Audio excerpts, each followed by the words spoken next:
et l'ensemble des militants et militantes sages de la commune de Yeumbeul Nord pour cette excellente mobilisation. Je vois que cela prouve encore une fois la vitalité, la structure sage de la commune de Yeumbeul Nord. Et sur ce, je voudrais remercier le président Omar Sy Sow de la façon dont il gère les sages dans la commune. Les journalistes témoignent que nous sommes peut-être la commune qui a une structure des sages la plus dynamique du département de Pikine. Je ne le dis pas pour jeter des fleurs. Je viens de jeter un coup d'œil sur le communiqué de presse qui, franchement, me semble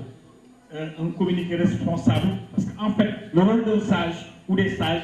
c'est justement être derrière toutes ces contingences partisanes. Vous l'avez dit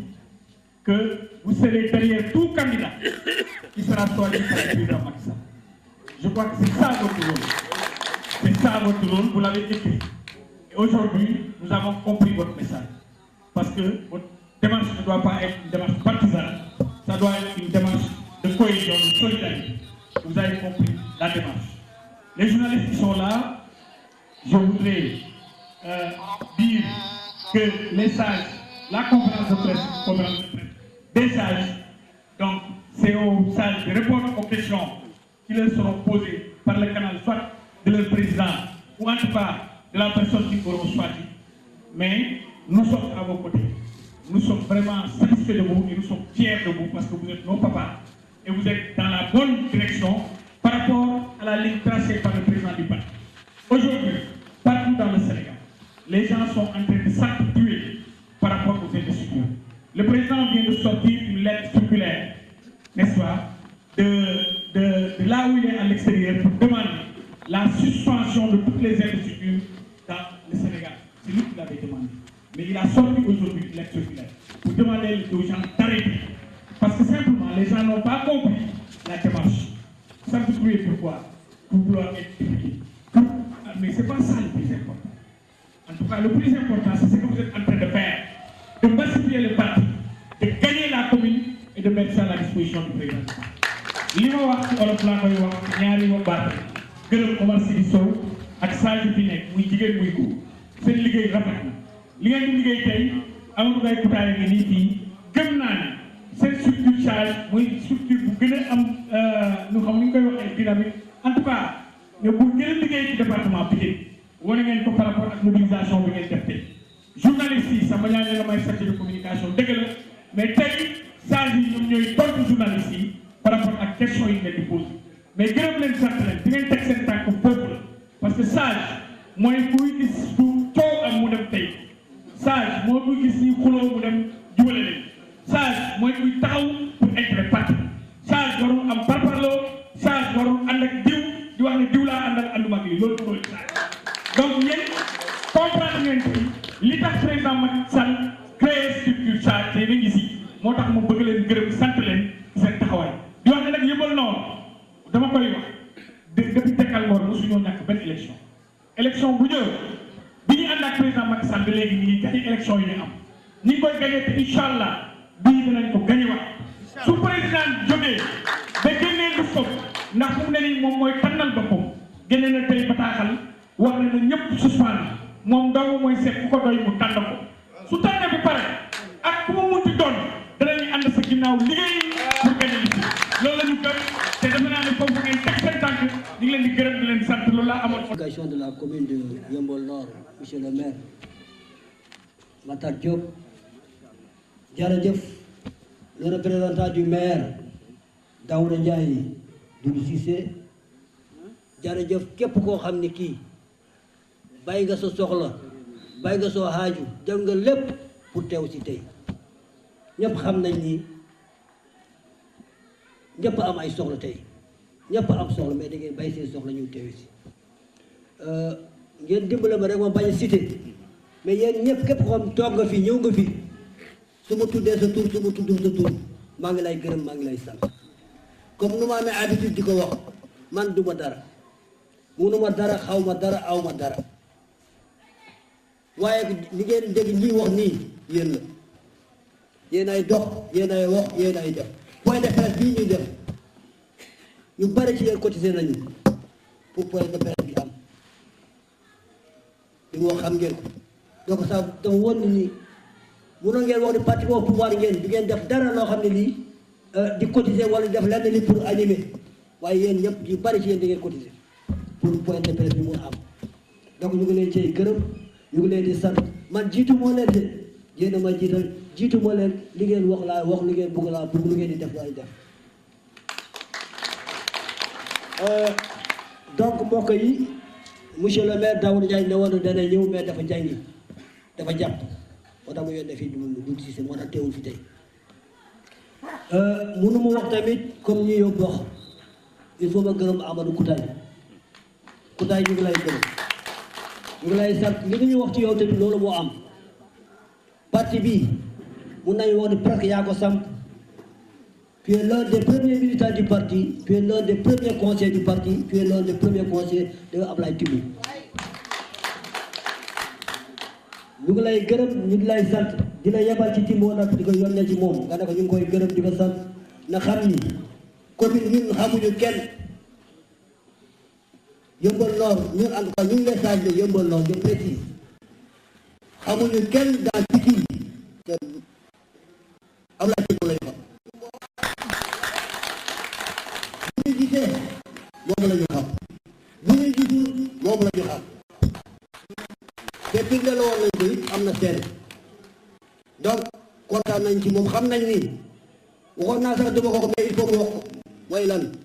mooy d'abord je loue son courage parce que ngeen baal ma danaa ñëw c'est une introduction que je suis en train de faire danaa ñëw moo communiquer mais loolu c'est un faux problème de dire ay mbokk du ñu dugg ci assemblée nationale ça c'est un faux problème Doudou Wade ak Doudou Wade doomu Adama Wade la bokk Abdoulaye Wade bokk ndey ak baay il a été président du groupe parlementaire durant 12 ans on l'a pas évoqué Pierre Senghor xaw ma le frère à Léopold Sédar Senghor c'est Pierre Senghor xaw ma fàtte son mais Senghor la sax Pierre Senghor Adrien Senghor justement il a été ministre de la République durant tout le magistère de Senghor Mbaye Diouf Maguette Diouf pardon il a été ministre durant tout le magistère d'Abdou Diouf pourquoi pas Aliou Sall pourquoi keneen ku mel ni Timbo il s'est battu il s'est mouillé le maillot pour devenir ce qu'il est donc loolu dama ne je trouve que c'est un faux problème mais néanmoins il a accepté il a respecté la discipline du parti la discipline de son neveu il a accepté avec volonté pour moi c'est une motivation de grandeur donc mesdames, mesdemoiselles, messieurs nous sages de Yeumbeul Nord après avoir rendu grâce à Dieu Allah subhanahu wa ta'ala et prié sur Mohamed salué paix sur lui nous remercions l'ensemble des militants et les militantes et les responsables qui ont voulu de leur présence à ce point de presse remercions monsieur le maire Daouda Ndiaye pour nous avoir donné cette salle et l'ensemble du matériel que nous a donné. Donc nous nous remercions. Nous remercions l'honorable député Samba Demba Ndiaye, coordonnateur APR de Yeumbeul Nord, pour nous avoir soutenus financièrement. Nous n'avons pas dit que c'est vrai, moi j'ai qu'il y a des gens qui nous remercions également l'ensemble des presses, la presse écrite et filmée pour avoir accepté de venir couvrir ce point de presse. Nous remercions tous les militants et les militantes, particulièrement les femmes, avec à leur tête notre sœur Aminata Dièye et notre président d'honneur Adama Thiam, ici présent. Nous remercions également l'ensemble, je l'ai dit déjà, permettez-moi, l'objet de ce point de presse reste et demeure, d'une part, la mobilisation, l'unité et la concorde, d'autre part, pour comprendre à toutes et à tous que les sages resteront toujours inconditionnels derrière le président de la République du Sénégal, c'est-à-dire qu'ils voteront toute personne qu'il aura choisi, aussi bien que sur le plan départemental, sur le plan national que sur le plan communal. D'ailleurs, c'est l'objet du point de presse. Loolu mooy objet point de presse. Concernant l'opposition, certainement il y a certains de nos gars qui ne voulaient pas qu'on en parle, mais je dis que am na ay nit bu ñu waxee ay nit yoo koy yoo leen tontu parce que Abdoulaye Wade bu waxee ay mag ñoo ko war a tontu mag la mag ki du ko tontu xale du ko tontu xale du jàkkaarloo moom ñun mag ñi ñooy jàkkaarloo mag ñi ñun ñu wax ak moom. Nous avons dit que nous avons à dire sur monsieur le président, ancien président de la République, Abdoulaye Wade, demandé, Abdoulaye Wade, lu mu yàq ci Sénégal, fii awra yàq ko ci diine. Waaw. Bu ngeen seetloo jikko yëpp la yàq. Waaw, maa ko wax. J'assume. Donc nous sages de la commune de Yeumbeul Nord, au-delà de notre mission de pacificateur et de gardien de la cohésion sociale,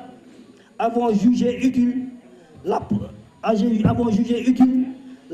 des joutes électorales de parler le bilan ô combien est le jeu de monsieur le président de la République Macky Sall. Mënuñu wax lu mu wax yëpp lu mu def yëpp parce que c'est pas l'objet du point de presse. Du point de presse campagne, du point de presse pour parler de son bilan, non. Essentiellement pour affaire législative, pour wane ne rek alors ñun ku Macky jël moom la ñu àndal pour ñaan suñu ay responsable yu fi nekk nañu dal nañu ànd ak seen sago ñun bu amuñu kenn ci ñoom xam ne mun nañ la bëtt wala war nañ la wax lu war wala lu dul noonu képp ko xam ne ku fi nekk ñu ko sa gànnaaw ku Macky jël tamit ak ku bu doon sax ku mel ni Babu Yel Pape laa gën a yàpp ñu ngi ci gànnaaw ñu koy loolu mooy objet conférence de presse waaye du bilan donc dañ ci projet tuuti rek PUDC xam ngeen PUDC lu bari ci Sénégal moo koy liggéey le plan Sésame dëgg la Macky créé wu waaye daf ko amélioré daf ko renforcer daf ci fekk ay bor daaw ñu woon jëlaat kenn au niveau du plan Sésame mais moo ci defaat ay milliards pour mu taxawaat la couverture maladie universelle loolu xam ngeen ko bu ngeen demee ci marché yi ci hôpitaux yi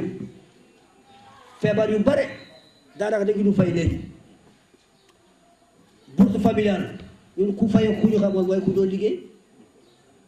ku doon xëy di wàcc mooy doon liggéey lii point bii c'est pas politique laaj leen ku leen neex ñu leen doon enquête amul kenn ci yéen koo xam ne kii ñu ko nee nañ ko ban parti nga doon amul dangay ñëw dañuy enquête bu fekkee pauvre la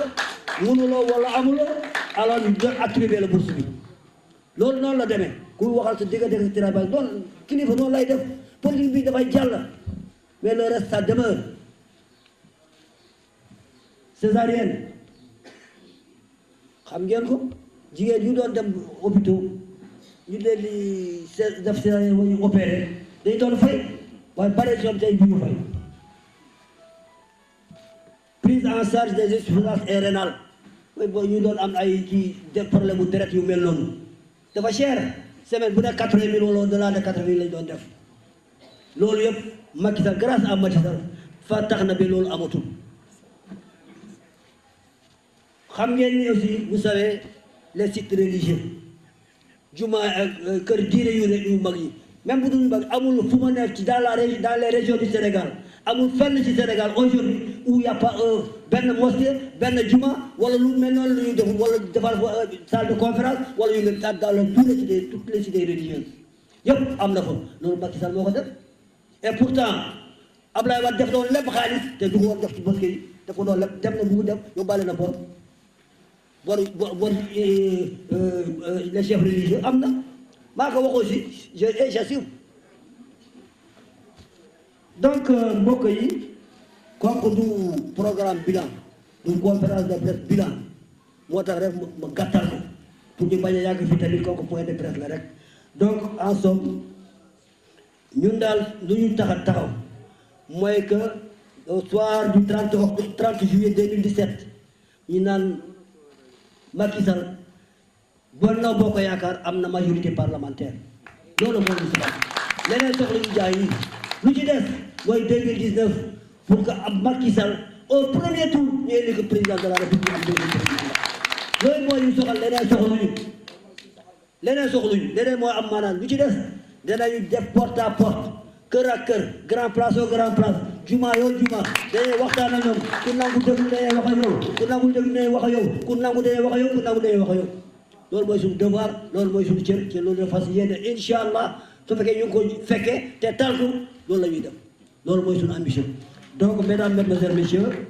ngeen baal ma ak affaire bi dem xaw abrégé rek lii bu sax entièrement dama ko abrégé rek donc ñoo ngi leen di gërëm maa ngi leen di sant asalaamaaleykum wa rahmatullah maa ngi leen di gërëm sincèrement la presse parce que bu ngeen seetee am na au moins ñu bari ñëw nañu te loolu mënoon a ñàkk am mais yéen tamit ñu ngi leen di gërëm ñu ngi leen di sant ñu ngi leen di encourager parce que vous êtes en train de faire votre mission parce que yéen a ngi vulgariser yéen a ngi informer yéen a ngi lu ne yéen a koy def fu ne yéen a ko def te du dara lu ñu leen defal defaluñu leen dara donc en tant que citoyen sénégalais yéen a ngi béy seen waar yéen a ngi béy seen tool ñu ngi leen cay gërëm ñu ngi leen cay sant maa ngi nekk à votre disposition bu ngeen amee des questions à poser je suis à l'écoute je suis prêt à vous répondre autant que je peux.